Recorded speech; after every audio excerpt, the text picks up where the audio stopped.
Ајде од мене здраво на сите. Да. Тоа значи дека по благодат е аплаузот, инаку со ништо не заслужи, бар до сега. Али тоа значи дека аплауз му даваме на нашиот Бог. Ајде да не чекате до после да ме прашувате што е тоа Х. Знам понекогаш дека не е христијанин. Дај Боже да беше христијан. Али нешто слично на Аспарух, ама на шпански. Тоа значи Илија Хуанито Таневски. Од каде сега Хуан Хуанито, тоа е моето несудено име. Замислете кога сум се родил така убаво дете и мајка ми сакала Хуанито да ме крсти. И сум се родил на 1 август, тоа е уочи празникот Илинден, нели Илија, и тоа е добро за мене, за да можам да се викам Илија. Така да, али за тие што ја знаат оваа цела приказна, тоа значи Х. Несудено, може би на небото Хуанито ќе ме викаат, не знаеме, да. Али тука сум Илија. Така. Така нешто? Хуан е Иван, Ивица, тука сме негде. Да. Вау. Убав наслов имам за денеска христијанска духовна практика. Не пишуваше таму кој ќе биде насловот, зашто колки кога ме праша пред 5 дена, не знаев кој ќе биде насловот. Али дефинитивно е убав насловот. Но џабе насловот ако немаме што да кажеме околу насловот, нели? Ја сакам да поздравам Миле, што убаво ме гледа и тука ни е, луѓе. Мики, добре ни дојде, братко. Да. Мислам и на целото семејство, нели, али и посебно. Добре ни дојде. Не само што ни фалеше некако, знаете кога во телото еден орган ни фали, иако он не фалеше никога со неговите молитви и во нашите мисли, но и кога си го имаме тука, тоа е уште побаво. Така да, што и да правите во вашите животи, имајте не во мисла, браќата едни со други, сестрите, имајте црквата во мисла, имајте ги луѓето што им значите нешто во мисла, а и што ви значат нешто. Така? Вики кажа многу работи што јас ќе ги кажам, посебно на почетокот, но Вики пише и многу работи што јас што ги кажував, и се јави Сабајле кога ја прати пораката дека духот ќе вдахне живот, и викам Вики, ние ова зборевме со младите вчера на часот. Значи зборевме за словото и што значи да е вдахнато од Светиот Дух.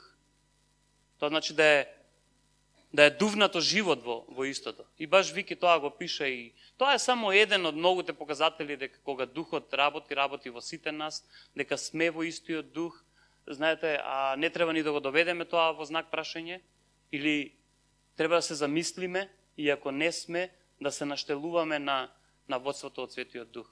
Оти покрај сите работи што не водат и што се минливи, ќе видите дека нешто што не е минливо и што е најпостојано во вашиот живот е буквално баш водството од Светиот Дух.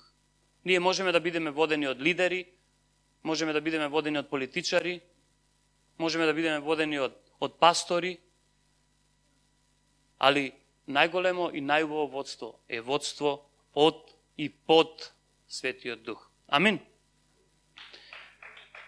И Гого фала за водата.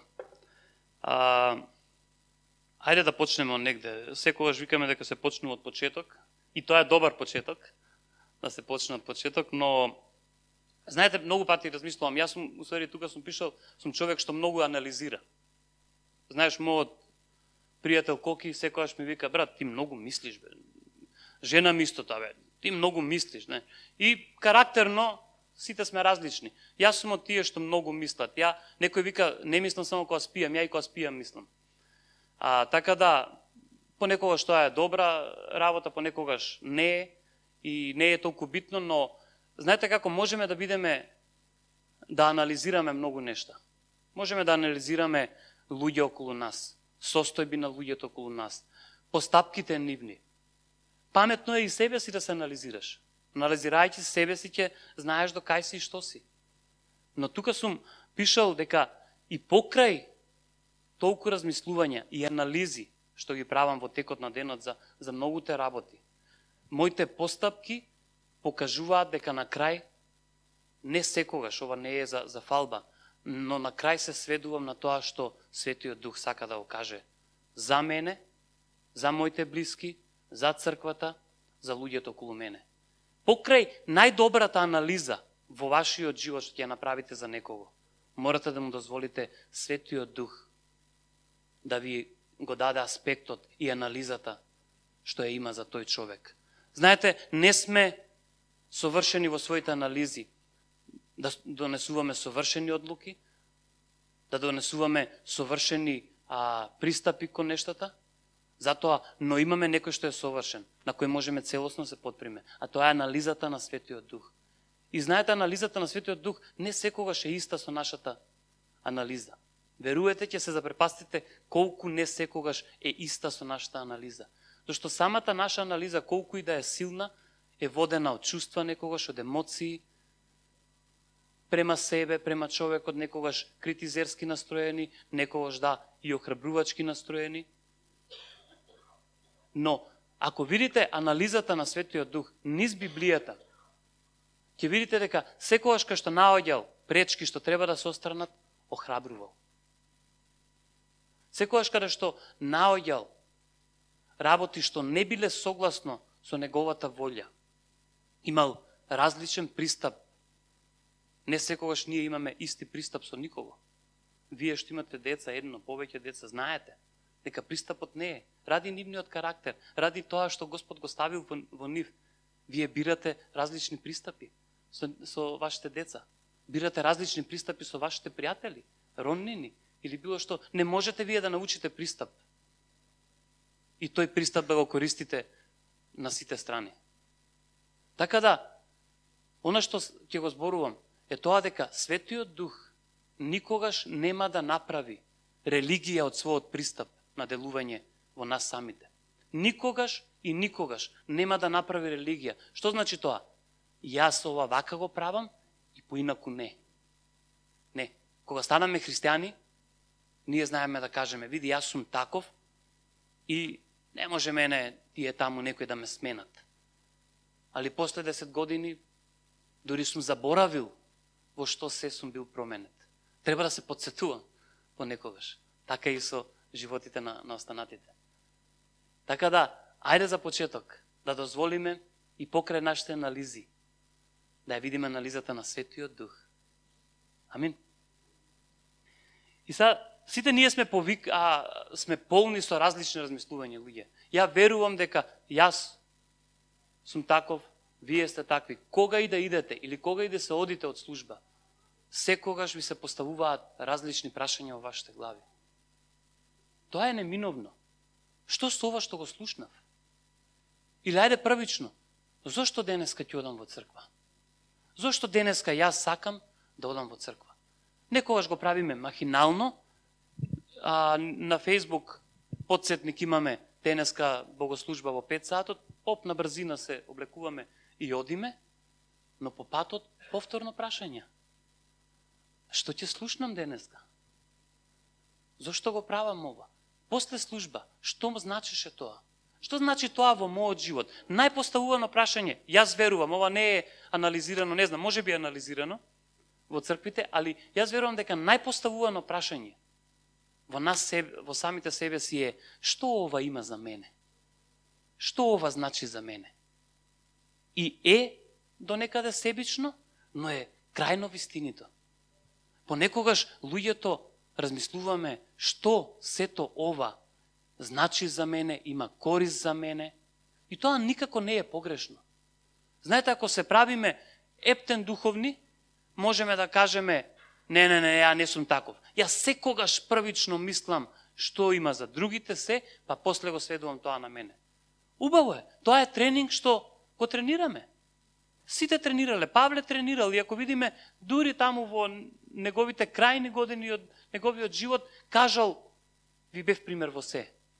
На почетокот не. На почетокот почнува со јас најмалиот. Али после бев пример во се. И така да, тоа е процес во кој ние растеме.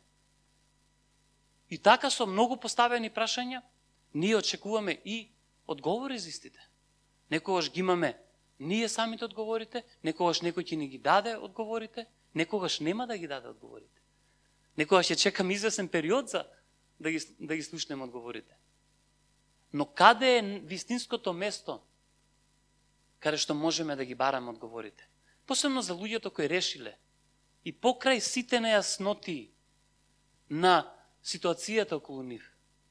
И покрај сите нејасноти на ситуацијата во светот, во државата, во малото каде што се живеат, одлучуваат да дојдат во црква, тогаш за вас најмудро место е да ги барате одговорите во Светиот Дух, но не само во Светиот Дух. Тука сум пишал исто така да ги бараме одговорите во црквата, во водачите, во луѓето кои што имаме доверба.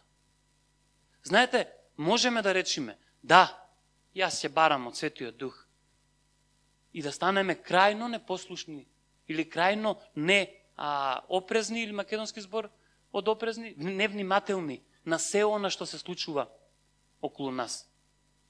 Ем ќе изгледаме духовни, да, ја одговорите ги барам од Светиот Дух, а ем ќе бидеме невнимателни со тоа што го знаете оној пример. Човекот барал спас од Господ во поплава, му праќа брод, чамец, уште што не, он не се спасува и на крај вика: Господе, зошто не ме спаси? Певете ги чамците.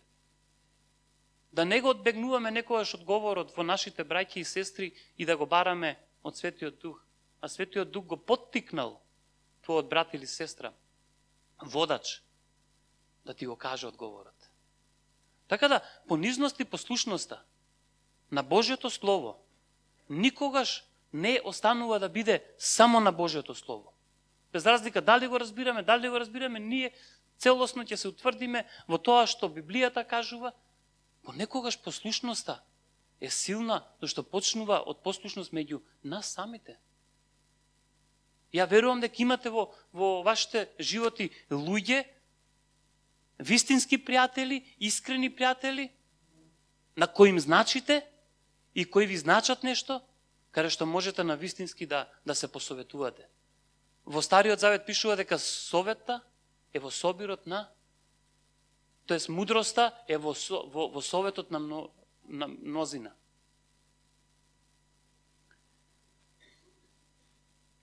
И ако се најдеш во оваа ситуација како размислуваш за сето ова, на добар пат си да го најдеш и одговорот за истата. Значи, добре, кога размислуваме за сите овие прашања, кога не стануваме рамнодушни за работите околу нас, ситуацијата во која се наоѓаме. Јас сум видел луѓе рамнодушни и веруете, тие луѓе ме плашат. Кој ќе видам рамнодушност во човек и тогаш не ме плашат луѓето лично, него ме плаши состојбата нивна. И тогаш може би молитвата на поја ако треба да се уклучи. Рамнодушноста и секој невието се работи што ги одзимаат со ништата, перспективите, пророштвата од Бог и вистинскиот живот во изобилие, она што Вики го спомна на почетокот. Ќе спомнам многу пати дека не сме повикани да животариме. И тоа е состојба. Тоа не е само показател колку имаш во финансиска гледна точка или колку немаш. Животариме е состојба на душата и на умот, каде што ти имаш да бараташ многу вистини, а ти одлучуваш да животариш со малку. Го разбираме овој дел? Ние не сме повикани никако да животариме во Исус Христос. Во тој што дојде полн, преполн со благодат и вистина, не може да се животари. Амин. Ова е многу битно. Не брзај секогаш со советите и одлуките, направи анализа прво. Ова удира на оној што од друга страна секогаш е спремен да советува. Знаете, имаме луѓе што нон-стоп се спремни да советуваат. Во мудрост, во немудрост, во добронамерност, не знам, со занна намера, али нон-стоп сме тука да советуваме. Не брзај секогаш. И ми текна еден пример. Ова го научив од жена ми работи на ендокринологија, нели, ендокринологија е оддел за болните со дијабетис и вика никогаш кога ќе ти измерат шекер, без разлика дали е голем, мислам дали е покачен шекерот, не се пристапува одма на терапија или на инсулин. Првен што прават? Првен зимаат 6-месечна анализа и после тоа се постапува како што треба да се постапува. Некогаш нашите моментални испади, моментални душевни, умствени состојби не се таа реалност за ние да донесеме заклучок и врз тоа да донесеме суте тежок збор. Ама да донесеме, не знам, погрешно советување или било што. И слушај го човекот и направи анализа. Од кога го познаваш? Каков е он? Што е? Па состојбата и ќе видиш, ќе можеш вистински да му се најдеш во време на потреба. Замислете по нашите реагирања и претања во празно, понекогаш во жива кал, ако Светиот Дух инстант донесуваш одлуки. Ќе седеме негде, ама не знам каде. Немаше да бидеме во црква. Го разбираме овој дел? Многу потребувам збор од моја страна да бидеме ентузијасти. Сега, ако вистински го спознаваме зборот ентузијазм, тогаш вистински и ќе реагираме. Ентузијазам е стар збор уште пред Христос, грците го употребувале, полн со божество. Но се појавува во христијанството, каде што луѓе полни со Светиот Дух биле нарекувани ентузијасти. Негде во 3 век, онака, буквално ги викале цела група, тие се ентузијастите, и значело исполнети со Свет Дух. Ентузијазам не е секогаш покажување на чувства и емоции колку ние можеме и колку уште повеќе можеме од ова, а може би другите не секогаш не разбираат. Ентузијазам е дека си исполнет со Светиот Дух и тогаш реагираш на таков начин према дадената ситуација.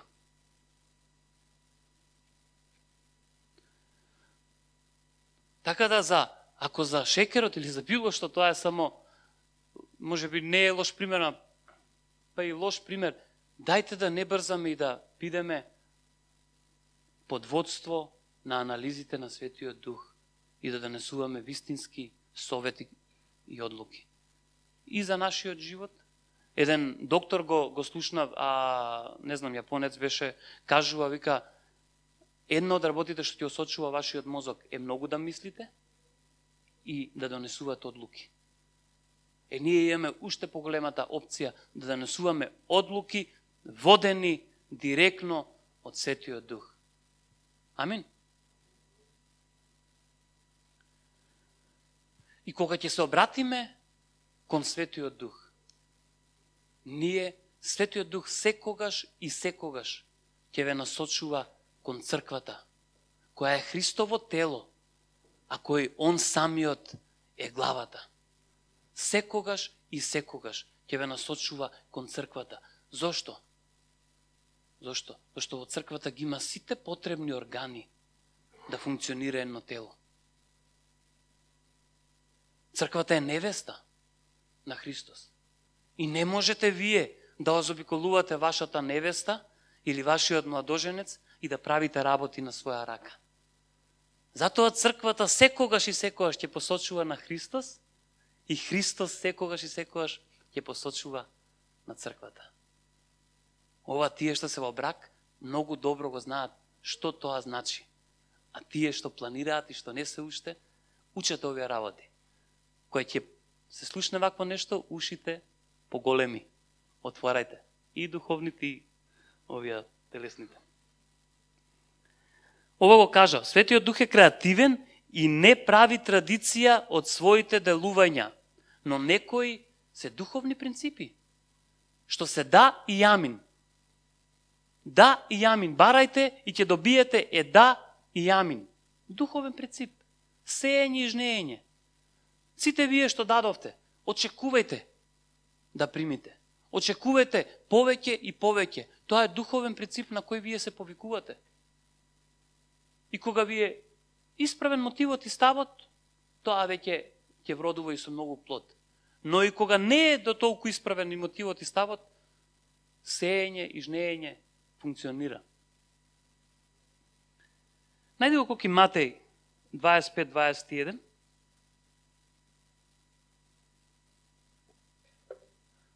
Ова, ако гледате, пробувам некои од тие прашања што ги поставуваме, да им дадеме одговор. Може би ово е скромен, ама ние имавме и пред тоа служба и убави проповеди, ќе имаме и после тоа, така да, како црква, секогаш треба да бидеме тука, да ги донесуваме одговорите. Знаете ли што е убавината? Ова е уште побаво да го запамтите. Што е убавината во Светиот Дух и во црквата? Што не секогаш ќе ти одговори, или не секогаш има потреба да одговара, или да ти бараш одговори.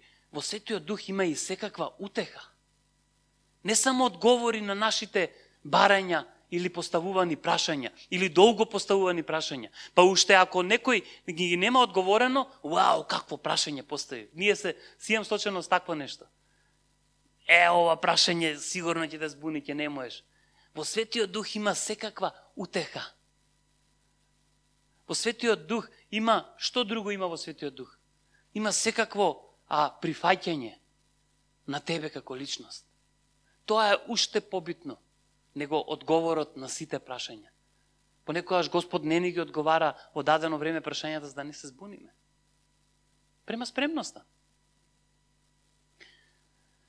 Еве нешто што е исто добро да го согледуваме за да можеме да растеме во нашиот живот. Тогаш неговиот Господ му рече: арно сторено, добар и верен слуго, над малку беше верен, ќе те поставам над многу, влези во радоста на својот Господар. Ова е еден од стиховите што искрено мене ме водеше во животот и уште ме води. Ова сум го кажал многу пати, не знам, ако сте го забравили, ако го памтите, супер, браво, али секогаш убаво да ги повторуваме. На децата вчера им кажав, повторувањето и знаеа дека е мајка на знаењето. Браво, вика, ве учат од дома, браво. Повторувањето е мајка на знаењето. И така да кога повторуваме, ги ставаме пак работите што, за жал, а и луѓе сме ги забораваме. Некогаш основните работи ги забораваме, зашто сме преокупирани со многу нешта што во моментот не мачат. Што значи над малку беше верен? Тоа никако не значи дека си малку верен. Не пишува нигде така. Ако читаме правилно, не пишува дека си малку верен. Над малку беше верен значи дека на тоа што го имаш, може би во твоја перспектива тоа е малку, ти си целосно верен. Ако читате погоре, ќе видите дека овој човек, овој слуга бил целосно верен на она што му било доверено од Бог. И не бил никако малку верен. И вика, ради тоа, што колку и да ти дадов, ти беше верен, ќе те поставам на многу. Знаете, што значи да си во малку верен? Тоа значи дека го разбираш се она во твојот живот што го поседуваш и си целосно благодарен на Бог за истото. Без никакви замерки, ама уште ова. И Бог го знае твојот став на срцето и ти вика, ќе те поставам на многу. И вториот дел од стихот, ќе те поставам на многу, е на некој начин како придобивка или како заслуга на првиот дел. Во малку беше верен, ќе те поставам на многу. Уживај во мојата радост. Заедно да се радуваме. Најди го колки второ законие, мислам дека беше 30:10.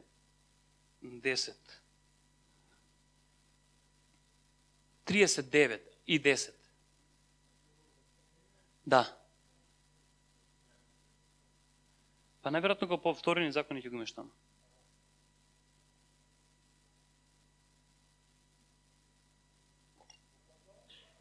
Кажете ми, добро е да сега, интересно ви? Мислам, знам дека, ве гледам дека внимателно слушате. Добро, тоа аплаузите. 30. Да. Ајде 9 да видим.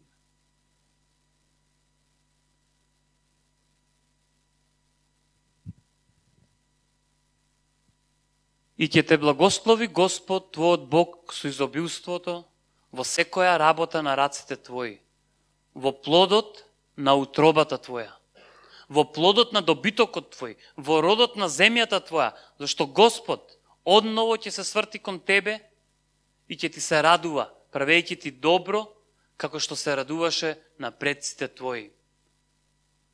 Ако го слушаш гласот на Господ, твојот Бог, и ги извршува сите заповеди и наредби негови, напишани во книгата на овој закон, и ако се свртиш кон Господ твојот Бог со сето срце свое и со сета душа своја. Во малку беше верен. Вториот дел го добиваме ова. Благослови за кои самите не сме биле свесни. Го знаете оној стих, го зборував пред некое време, Евреи 11:6.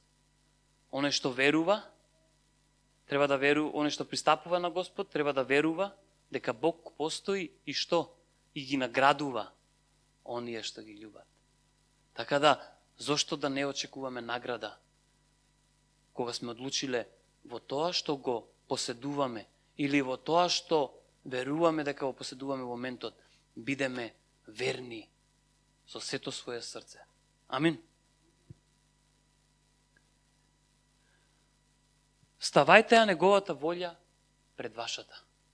Уште една многу силна поука, што може да ни донесе исто така, наместо да животариме живот во полнота.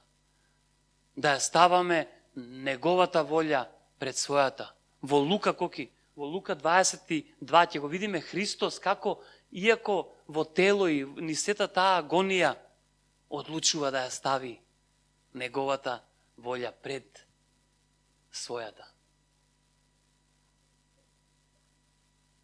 Понајде? Не ти кажав. 42, 43.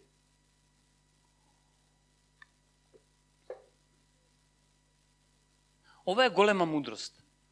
Ова навистински е голема мудрост. Да одлучиш да ја бараш Божјата волја пред твојата, навидом звучи дека па сме го слушнале 100 пати, да, окей, веќе го знаеме, али веруете, е голема мудрост на која треба да се размислува, на која треба да се медитира.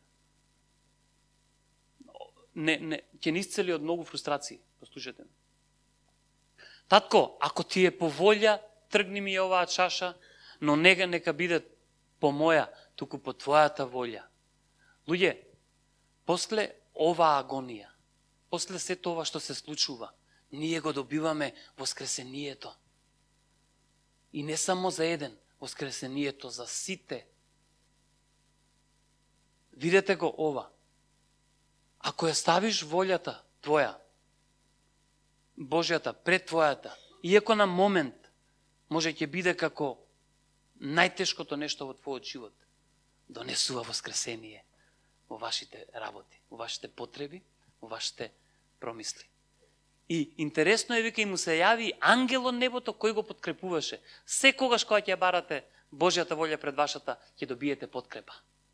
Никогаш нема да биде, да, побарав и сега ќе се мачам со сила некако да го издржам. Не, добивате подкрепа.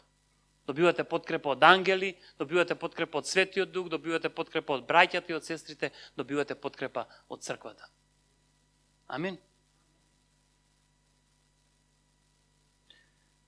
Но, како да ја ставаме неговата волја пред нашата, ако пред тоа не се исполнуваме со неговата волја? Најди го коки Колошјани 1, 9, 10.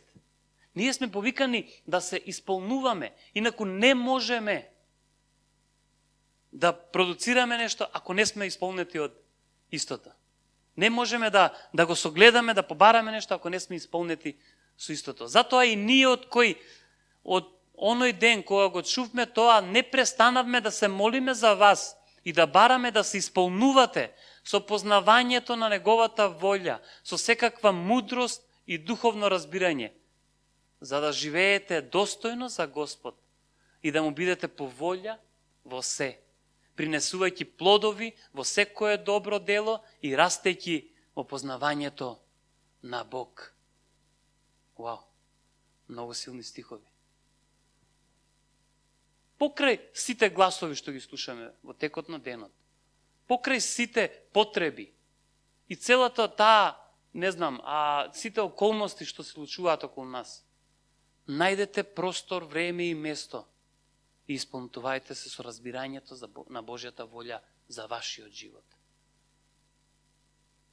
Зборам за вашиот живот, за да имате сила, за да можете истото да го правите и за другите околу вас. Радувајте се, ќе кажам понатаму.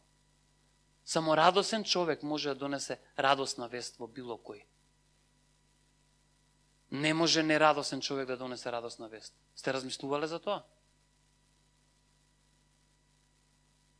Знаете, еден филм толку го очекував, тоа беше нешто за апостолите, за Исус, ама ме разочара малку, зашто, пазете, радоста Божја никогаш или Светиот Дух нема да го занемарува вашиот здрав разум. И таму беа представени како безздрав разум апостолите. Како од толку беа загреани за Христос, ама малце онака подизгубени, ама тоа направено, знаете, во тело онака и многу ми засмета. Значи никогаш. Ние сме водени од Светиот Дух, но Светиот Дух не го обколува нашиот здрав разум. Во дадени ситуации, ако нашиот разум вика поинаку, Господ ќе даде начин да го објасни делот. Ама нема да изгледаме како некој, не знам, отидени. Разбираме овој дел? Така да исполнувајте се со Божјата волја за вашиот живот. Или со познавањето на Божјата волја. Исполните се со Божјата волја, али да ја препознаеме. Многу работи во христијанскиот живот е да ги препознаеме. Ги имаме, да ги препознаеме. Мудрост е да си признаеш дека Бог те знае повеќе него ти самиот. Голема мудрост е да си признаеш дека Бог те знае повеќе него ти самиот. Ја не знам човек што си ги избрал влакната. Освен они што ги нема, па не мора да ги брои. Така? Бог ве знае многу повеќе него ние самите. Мудрост е да си го признаеме тоа, за да добиеме вистинска поддршка во вистинско време. Биди дарежлив, како 9 сум го пишал тука. Оно што го направиме. Биди дарежлив во твојот живот и ќе ги видиш плодовите на дарежливоста во твојот живот. Биди дарежлив зашто знаеш дека Бог те направил предарежлив. Не го стискај оно што сака да излезе од тебе. Не се работи чија агенда ќе ја поддржиш, а чија не. Не се работи каде ја секогаш ги давам парите. Се работи за вистинскиот мотив наш за дарежливост. Бидете дарежливи и пак ќе кажам, бидете дарежливи во вашиот живот. Постои голема мудрост и големо ослободување кога си дарежлив човек. Дарежлив збориме во многу сфери. Дарежливи можеме да бидеме на вистински во многу сфери. Од финансии, па не знам, до давање на кошулата, како што кажува Исус. Или одење со некој наместо километар 2. Бидете дарежливи. Размислувајте и сонувајте за големи нешта, но не дозволувајте да ве фрустрираат малите работи што ги правите во моментот. Секој и најсвесниот човек за целата ситуација сака да му се случуваат убави работи и убави нешта во неговиот живот. И така да не го потиснувате со некоја лажна скромност тоа дека сакате да размислувате на големо и на високо. Што значи големо и високо во вашиот живот, ќе ви го објасни Христос, лично, Светиот Дух. Но размислувајте на големи, но не дозволувајте моменталната ситуација да ви го трга тој сон и да ве фрустрира во истото. Зошто? Зашто ние, верувате, го читам Исус, многу ми е интересен Исус. Еднаш го кажав ова, може да се каже 100 пати, многу го сакам тој пристап еврејски на Исус, на другите што едноставно ги собира околу и тие поставуваат прашања, па он им одговара на истите прашања и таму некој ќе свика, а што да правиме со бракот? И Исус реагира на тоа, на вистински е убаво. И ние од тука, како проповедници или како луѓе што ги слушаме луѓето, треба да бидеме така и без да не праша, ние да ги почувствуваме тие нешта и на таков начин да им одговараме на луѓето. Не да имаме шема на одговори или шема на делување со луѓето, него онака осетливи на Светиот Дух и ги фаќаме работите и им одговараме. Многу убав пристап. Ми избега мислата, сакам нешто друго да кажам. Али ако ми текне ќе го кажам, одиме понатаму. Радувајте се за вашите успеси и за успесите на другите. Голема мудрост исто. Радувајте се за вашите успеси, но и за успесите на другите. Ослободува многу вера, ослободува притисок од било се што си знаел за таа личност, ако почнеш да се радуваш за таа личност. Знаете, да тажиме со истата личност, верувате дека е полесна работа, него да се радуваш со личноста за работите што и се случиле во животот. Така да, затоа го пишав. Радувајте се. Да, ние имаме повик, кога некој тажи и ти со него. И тоа не е дел од нашиот живот. Но, одбирајте исто така да се радувате со вашите браќа и да се радувате за вашите успеси. Не навлегуваме во кои успеси. Тоа е на сите лично. Али радувајте се за вашите успеси и за успесите на другите. Најди го Филипјани 2:1-5. Ова како е срочено тука. Вау. Да. Ислушка. И така, ако има некаква утеха во Христос, ако има некакво охрабрување од љубов, ако има некаква заедница на духот. И сега, ова, ако има, а ние сите го сведуваме, дека има. Дека сме во тоа. Ако има некакво сочувство и сожалување, направете ја мојата радост целосна, имајќи исти мисли, иста љубов, обединети во духот и со една цел. Не правете ништо од ривалство или од суетно честолюбие, туку во понизно сметајте се еден друг за поголем од себе си. Не гледате само на своите лични интереси, туку и на интересите на другите. Имајте такви мисли во себе, какви што ги имаше и Исус Христос. Тоа е тоа да се радуваме со другите. Тоа е тоа да сме рамо до рамо со еден. Во време на потреба, во време на радост, во време на утеха.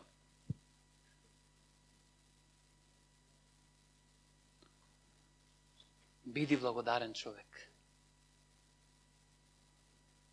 Биди благодарен човек.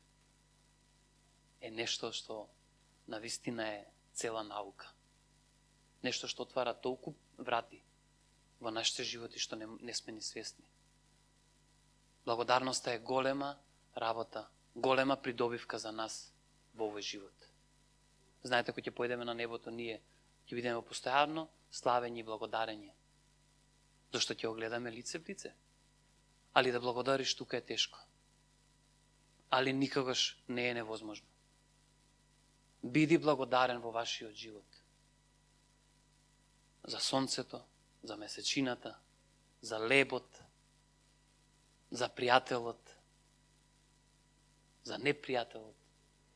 Знаете, ја не препознавам непријател искрено во мојот речник. Ќе ви кажам и зошто.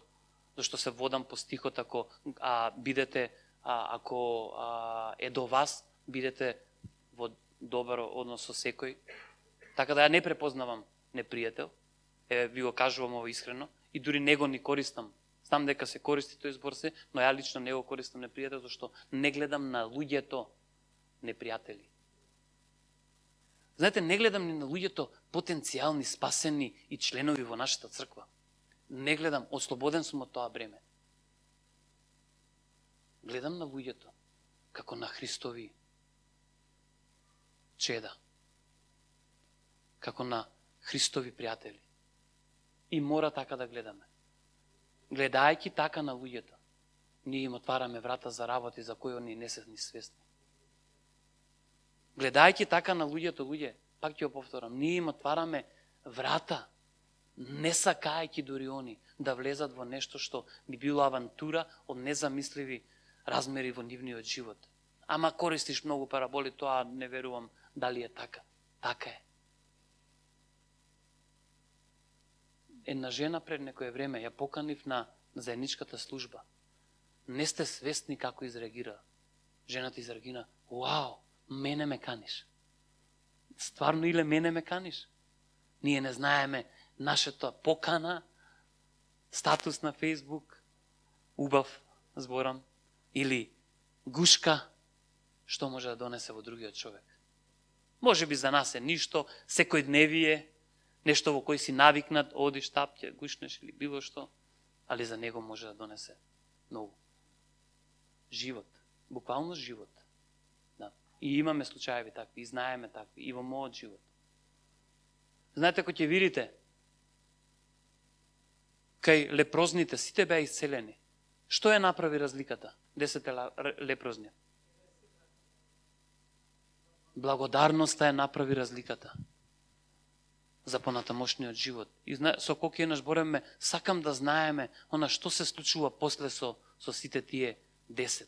И со овој едниот што се благодареше, и со овие 9 што не благодареа. Што само едноставно заминаа. Што само едноставно може би препишаа на случајност. Ова не се бремиња што ние ги наметнуваме. Не се бремиња што јас сакам да ги наметнам. Напротив, овие се работи во кои сме повикани да растеме. За пред се ние да видиме исцеление во нашите души и да можеме истото да го гледаме и во другите. Така да ослободете се од бремето што го наметнала религијата или светот. Луѓе, дека постојат пријатели и непријатели. Постојат Божји луѓе на кои ние сме повикани да ги носиме пред Господ. Амин. Бидете благодарни. Еве што сум пишал. Ова го зборувам со цел да разбереме дека не сме повикани да животариме, туку да живееме плодоносен и квалитетен живот, наречен живот во изобилие. Животот во изобилие, јас не го гледам.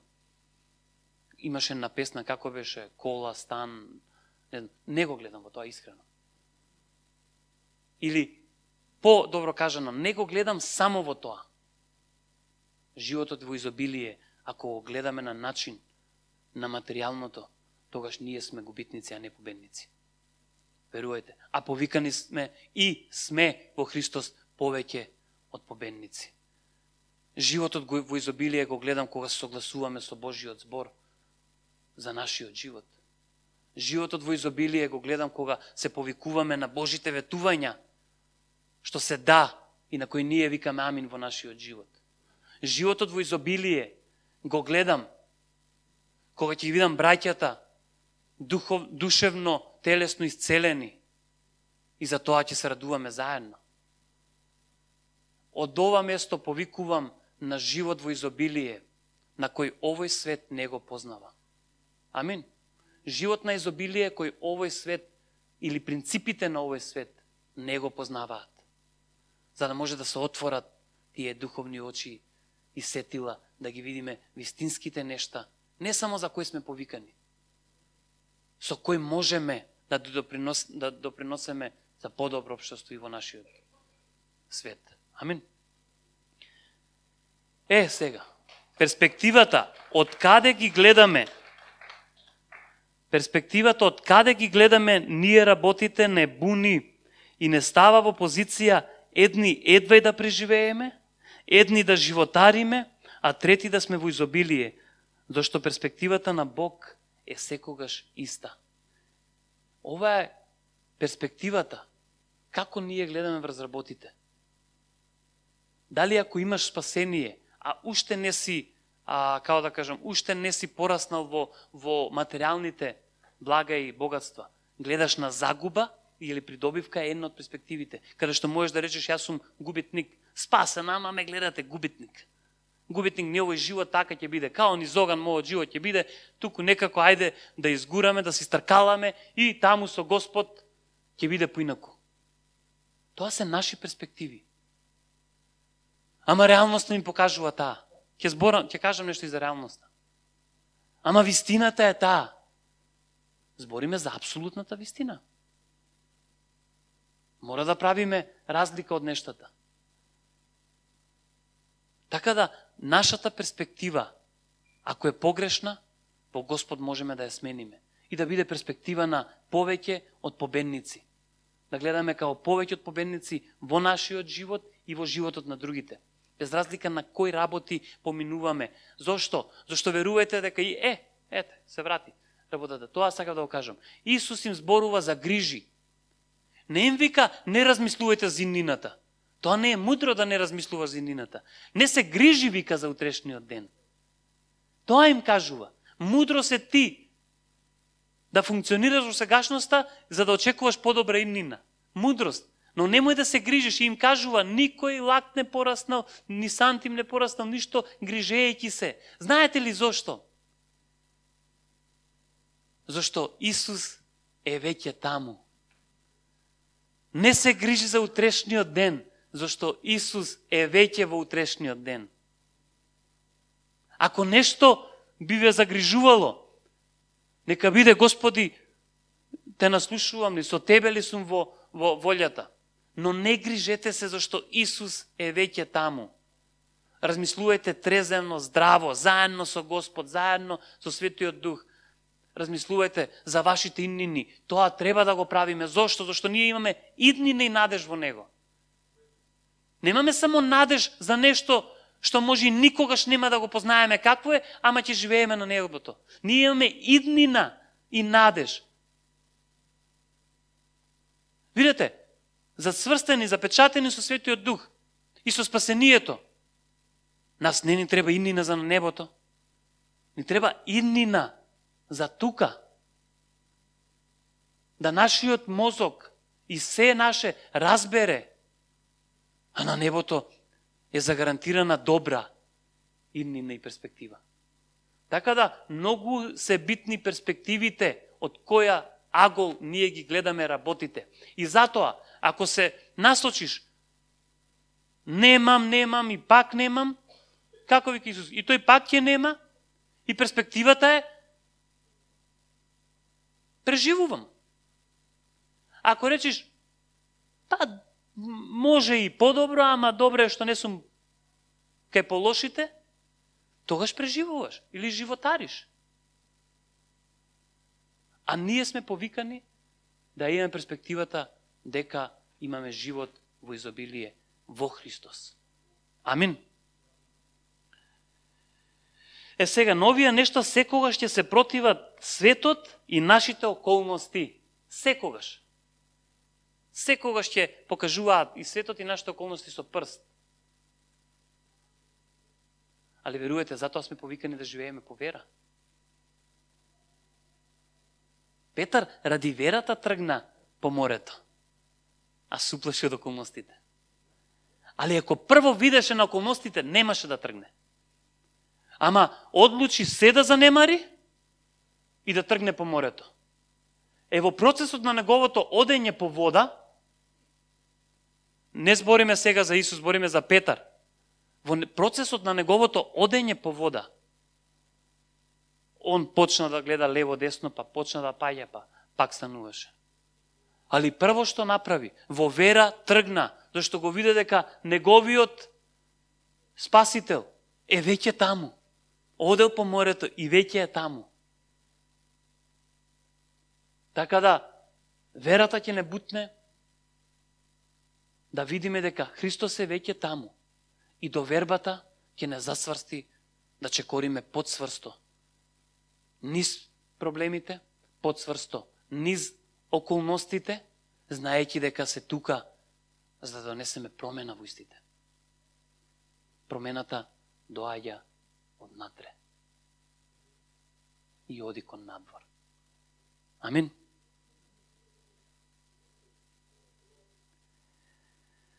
Затоа наше е што повеќе да ја спознаваме силата на апсолутната вистина и да ја разбереме христијанската реалност. Да ја спознаваме повеќе силата на апсолутната вистина и да ја разпознаваме Христовата реалност.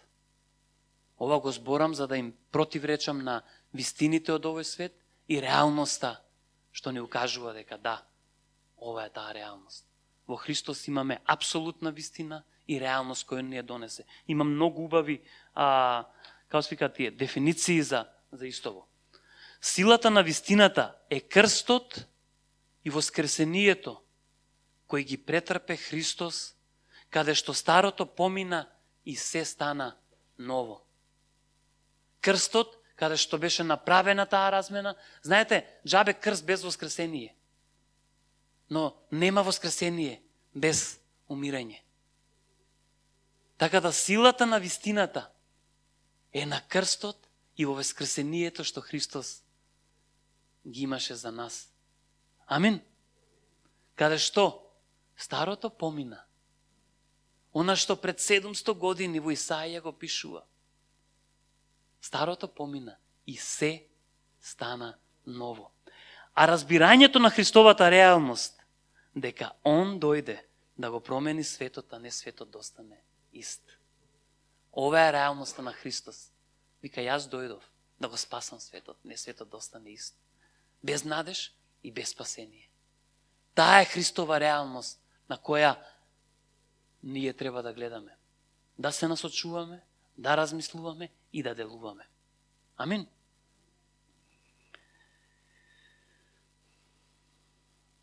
Знаете, светот кажува, да, болен си.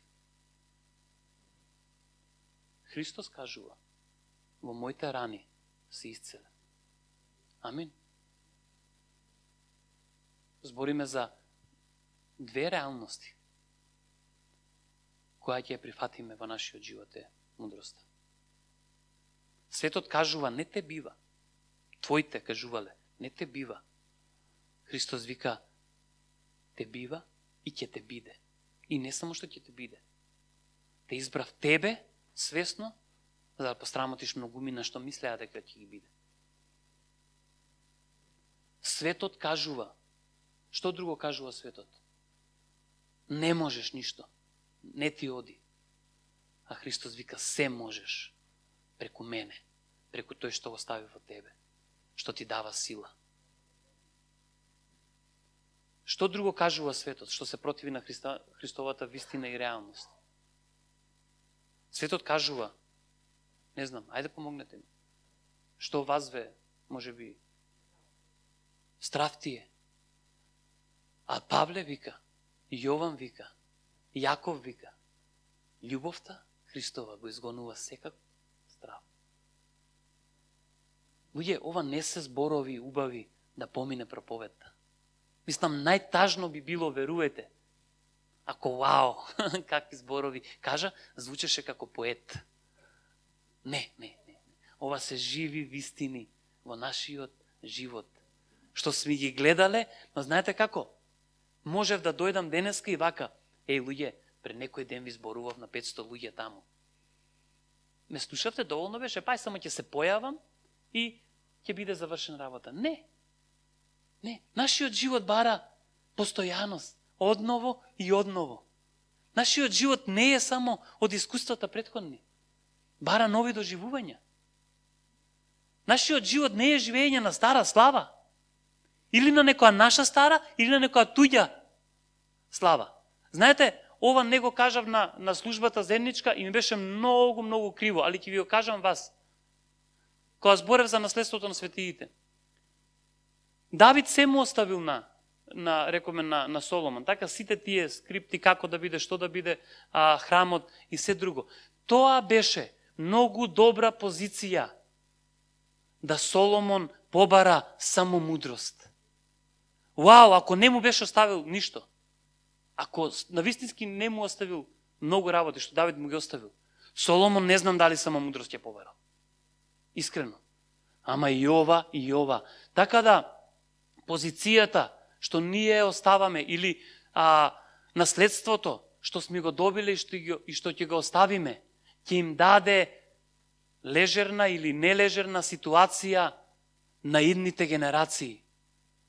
Затоа Соломон можеше да каже: дај ми само мудрост ова сето што го добив, да раководам со сето ова. А Господ му даде многу повеќе и стана најславниот цар и најбогатиот цар. Го разбирам ова? Немојте туку така, добро, тие во минатото сега ние да видиш новиве генерации што ќе направиме. Не е така. Ако си во добра позиција, таа добра позиција ти е обезбедена. Да можеш да имаш комоција. Да размислуваме и ние така. Амин?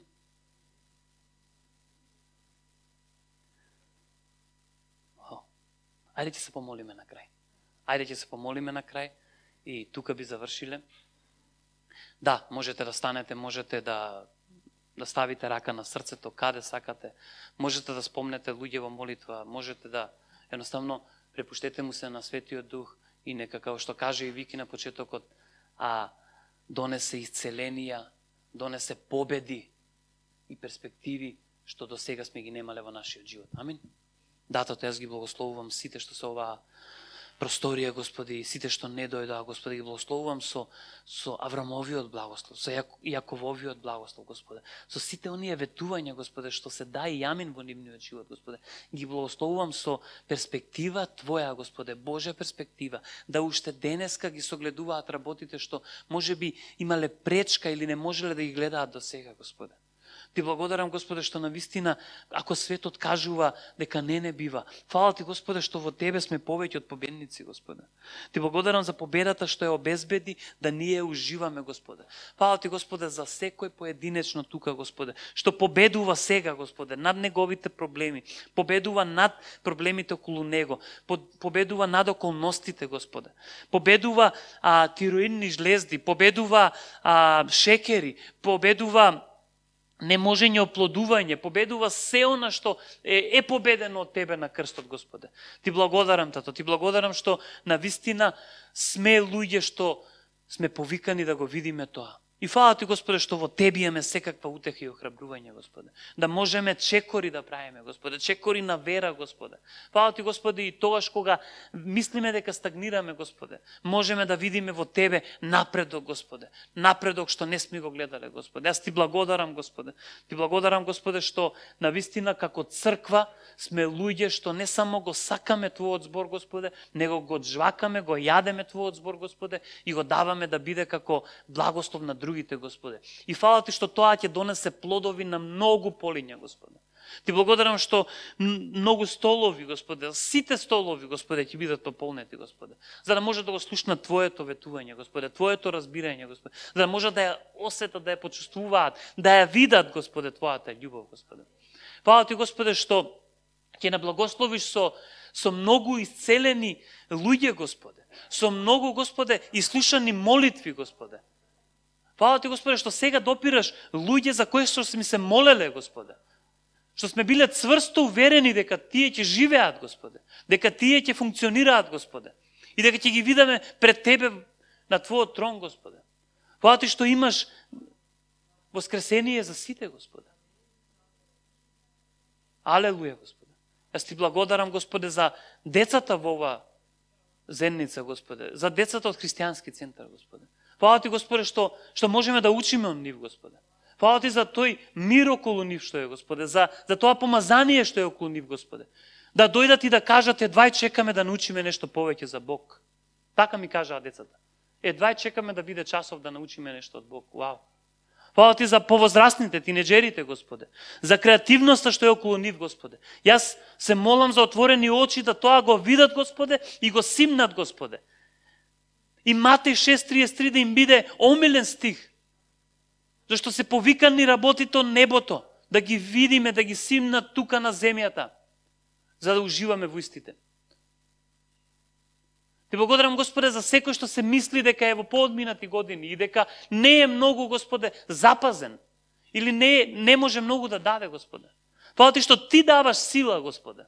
Фала Ти што, Господе, си направил како дрва засадени на вода, Господе. Да можеме и во поодминати години да носиме плодови, Господе, што ќе останат за идните генерации. Алелуја, синдире на мана ранда. Слава ти, Господе. Алелуја. Слава ти, Господе, за сите неисполнети соништа што се од Тебе, Господе. Фала ти, Господе, што им дојде време во Твојот живот да бидат исполнети. И за тоа да бидеш најблагодарната личност на светот. Јас ти предавам, Господе, Тебе црквата, Господе, зашто таа е Твоја невеста, Господе. И фала ти, Господе, што заедно со Тебе растеме и одиме напред, Господе. Во името на Исус ти благодарам. Амин.